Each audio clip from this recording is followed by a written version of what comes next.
Assalamualaikum warahmatullahi wabarakatuh. Baiklah, pada kesempatan kali ini kami akan menjelaskan hasil proyek kami yaitu Sistem Informasi Hidroponik atau yang diberi nama SINDRO. Proyek kali ini berguna untuk memenuhi tugas akhir mata kuliah pengembangan sistem informasi berbasis web. Jadi pada presentasi proyek kali ini, perkenalkan nama saya Muhammad Thoriq Azikra selaku moderator dan juga pemateri, dan saya ditemani oleh dua teman saya yaitu Andika Fitra Dermawan dan juga Rianda Farnes Anarki. Baiklah, pada presentasi proyek kali ini, kami akan membahas 6 pokok pembahasan, mulai dari definisi aplikasi, latar belakang, segmen pasar, data pesaing, kelebihan aplikasi, dan yang terakhir adalah demo dari aplikasinya.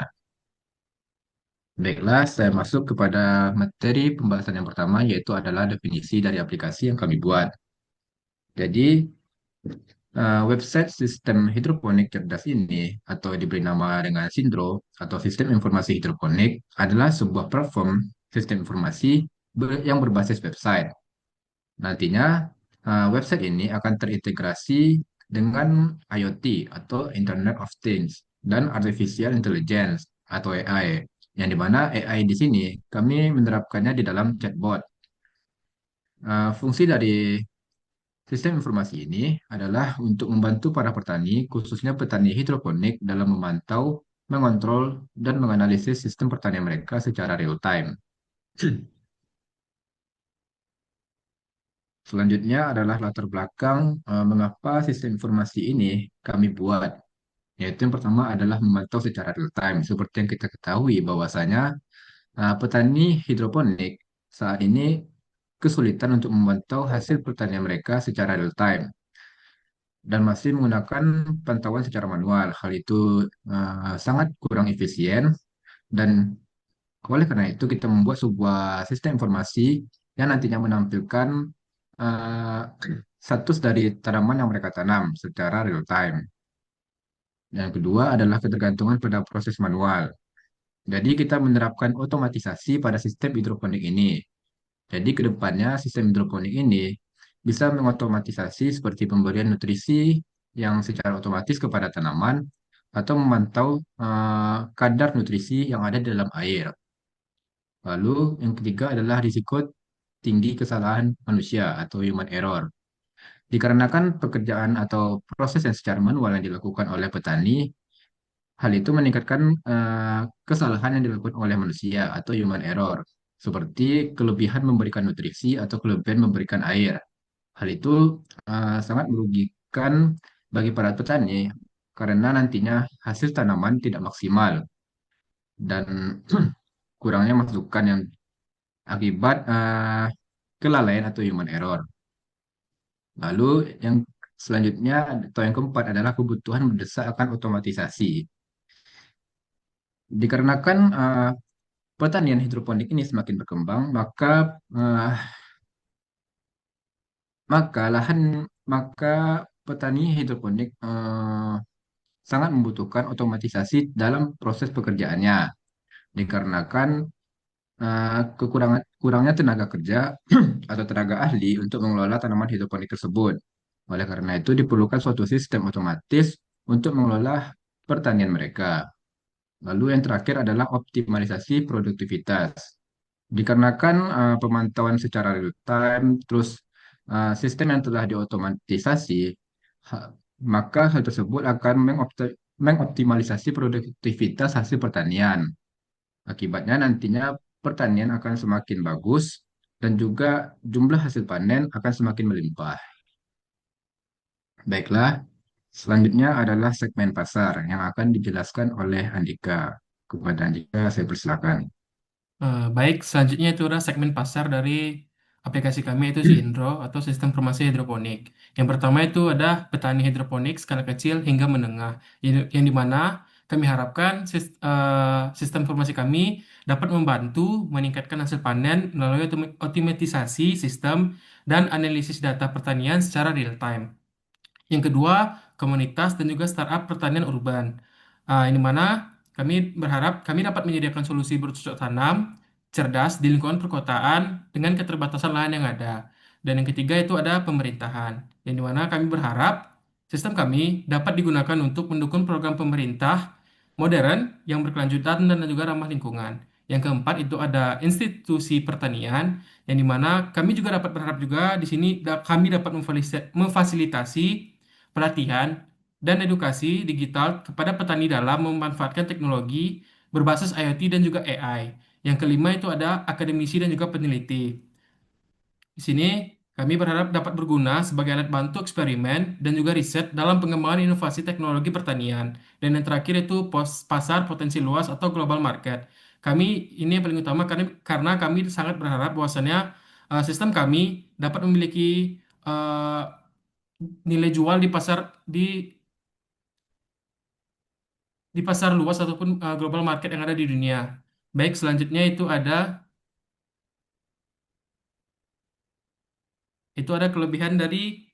eh, kelebihan dari aplikasi kami ataupun sistem informasi hidroponik kami. Yang pertama itu chatbot, yang dimana chatbot kami ini berbasis AI yang memiliki algoritma KNN untuk membantu petani dan juga dapat membuat sebuah kesimpulan dari pertanyaan-pertanyaan dari petani tersebut. Yang kedua itu harga yang terjangkau karena target pasar kami di sini yaitu merupakan UMKM dan juga petani petani kecil menengah ke bawah. Yang ketiga itu ada fitur setara dengan pesaing. Seperti yang sebelumnya harga terjangkau, kami membuat fitur itu tetap setara walaupun harganya tidak mahal gitu, dianggapnya mewah. Yang terakhir itu user friendly dan mudah digunakan. Kelebihannya ini karena kami menargetkan pasarnya itu UMKM dan juga petani menengah ke bawah, kami membuat UI ataupun interface-nya itu ramah pengguna sehingga orang-orang yang sudah terdahulu dapat menggunakannya dengan mudah. Baik, saya kembalikan kepada moderator. Baik, terima kasih kepada Andika. Yang selanjutnya, materi selanjutnya adalah data pesaing dari sistem informasi hidroponik ini yang akan dijelaskan oleh Rianda.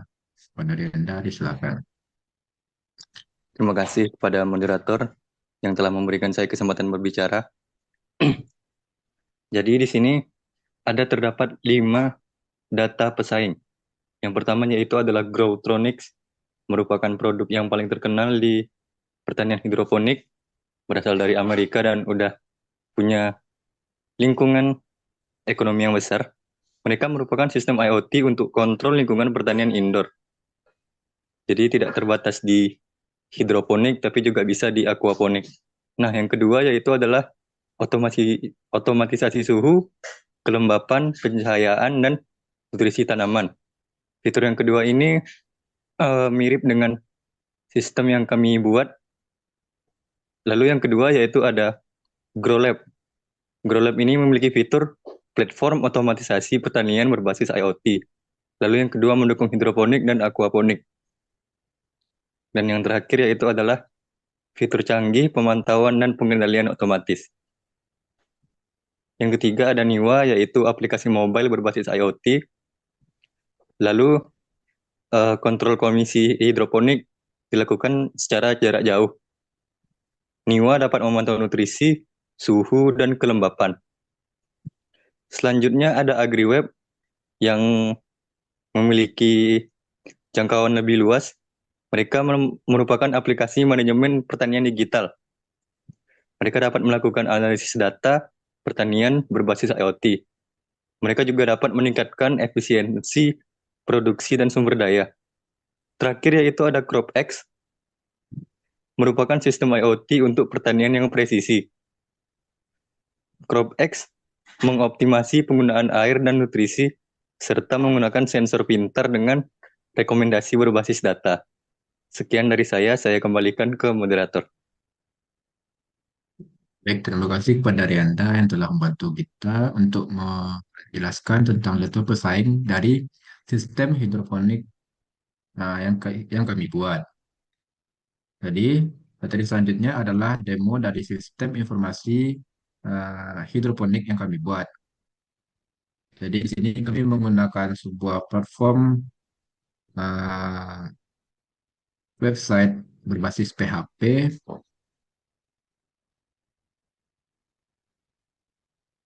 Baiklah, Berikut adalah demo dari sistem informasi yang kami buat, yaitu adalah Sindro atau sistem informasi hidroponik. Yang pertama yaitu adalah halaman login, register, dan juga dashboard admin yang akan dijelaskan oleh Andika. Kepada Andika dipersilakan. Baik, terima kasih terhadap moderator. Yang di sini merupakan sebuah landing page dari project sistem informasi hidroponik kami, yang di mana terdapat eh, button register yang diberi nama daftar di sini. Coba klik daftar di sini. Baik. Pertama kita akan membuat sebuah akun,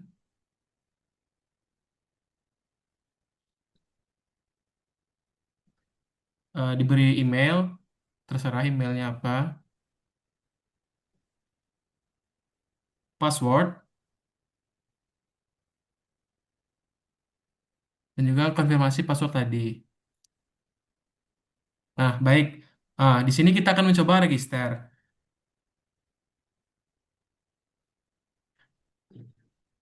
Oke, dah. Register sudah berhasil, tetapi akun akun belum aktif karena masih dalam status pending, sehingga harus menunggu persetujuan admin. Baik, kita akan mencoba melihat melihat database dari akunnya di PHP admin. Bisa dibuka PHP admin dulu.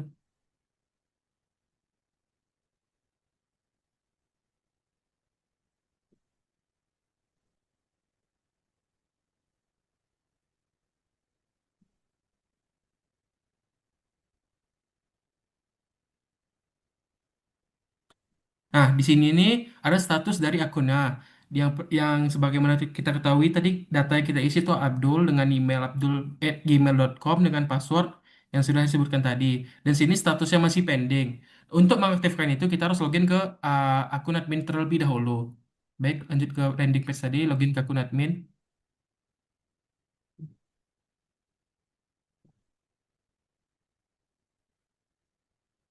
Nah, eh, baik setelah kita login ke akun admin, kita akan masuk ke dalam dashboard admin.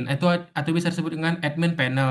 Yang di mana terdapat ada dua fitur utama. Yang pertama ada kelola pengguna dan juga ada kelola pengumuman. Dan juga di dashboard sini juga ada total pengguna, menampilkan total pengguna, pengguna menunggu persetujuan dan juga total aktif pengingat aktif.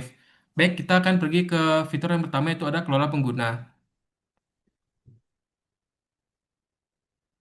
Nah, setelah kita register tadi, data yang kita masukkan akan masuk ke dashboard admin untuk menunggu persetujuan.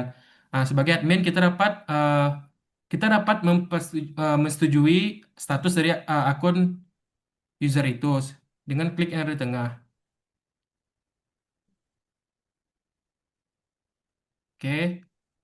Nah, setelah itu di dashboard kelola pengguna juga terdapat beberapa fitur lainnya seperti ada edit profil yang berwarna biru.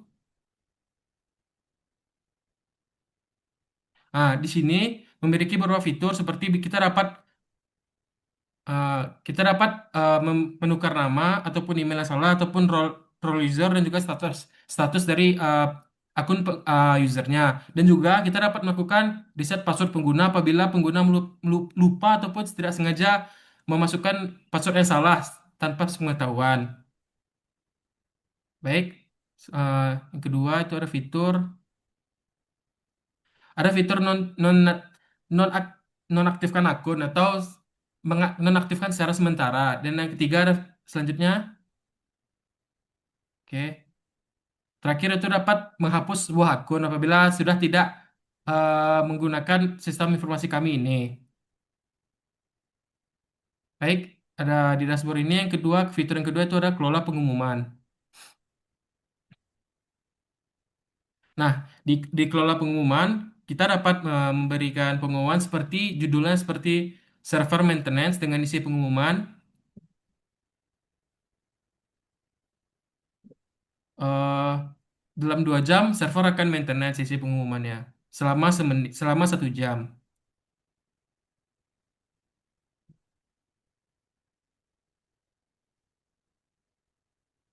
Baik, langsung aktifkan dan juga terdapat fitur langsung aktifkan atau tampilkan semua pengguna.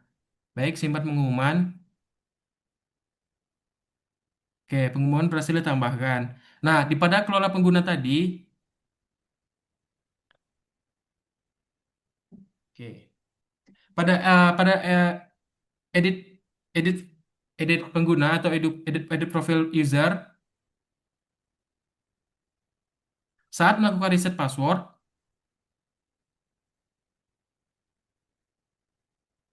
ah, Nanti akan menampilkan password secara acak yang di mana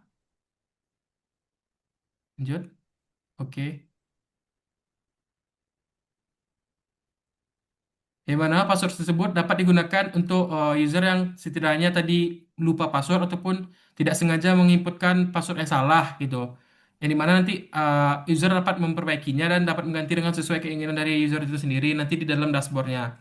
Baik, itu saja fitur-fitur yang saya ingin demokan. Saya kembalikan kepada moderator.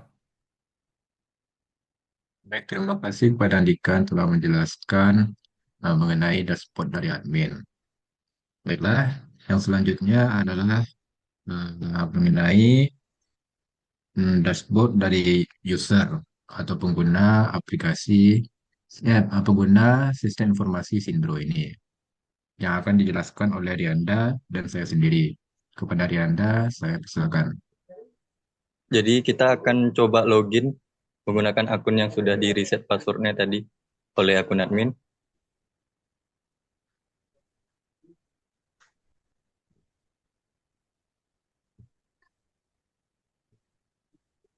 Oke, sekarang kita berhasil masuk ke dashboard pengguna. Untuk fitur utama yang ditampilkan yaitu adalah suhu dan waktu pada tempat lokal. Seperti sekarang kita berada di Pekanbaru dengan suhu 29 derajat dan jam 20:39. Di sebelahnya ada kotak yang menyambut kedatangan pengguna, lalu di bawah ada 3 kotak sejajar yang menampilkan pH level, suhu air, dan nutrisi atau TDS secara real time. Nah, kita lihat ke atas, scroll ke atas, Rick. Ada pengumuman yang sudah kita buat tadi, yaitu server maintenance dalam 2 jam. Lalu selanjutnya pada akun,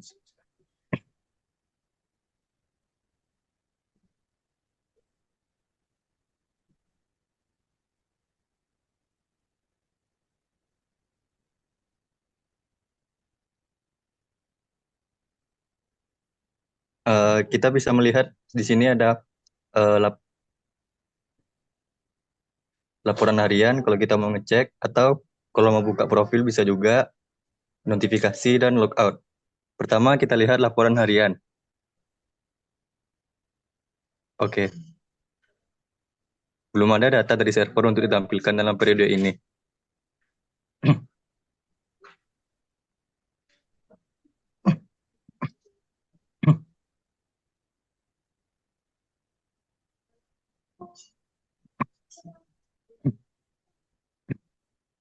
Nah, ini kalau sudah ada data nanti bentuknya akan menampilkan grafik secara real time yang dimana nanti akan memperlihatkan pergerakan pH level, suhu air, dan nutrisi. Lalu ada tombol kembali ke dashboard yang membawa kita ke dashboard utama. Selanjutnya ada halaman profil saya.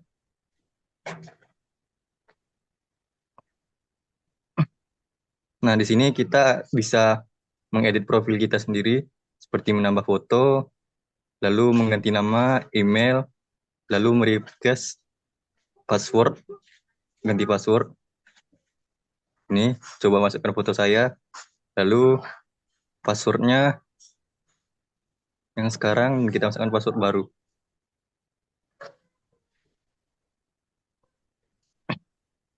Kita coba simpan. Nah, sekarang foto saya sudah terpampang baik di yang gambar yang besar ataupun yang kecil di navbar. Kita lanjut ke halaman notifikasi.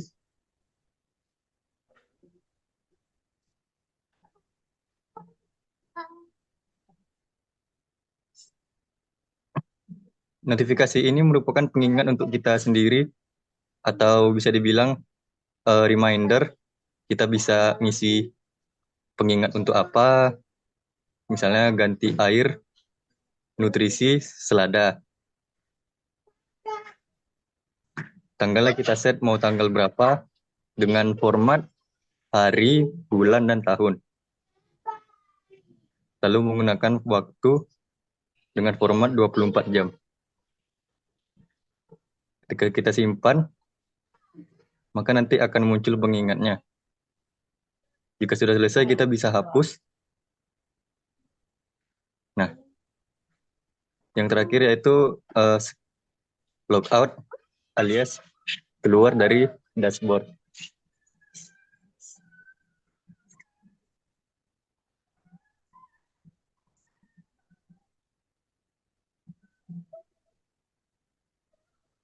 Baik, sekian dari saya kembalikan ke moderator.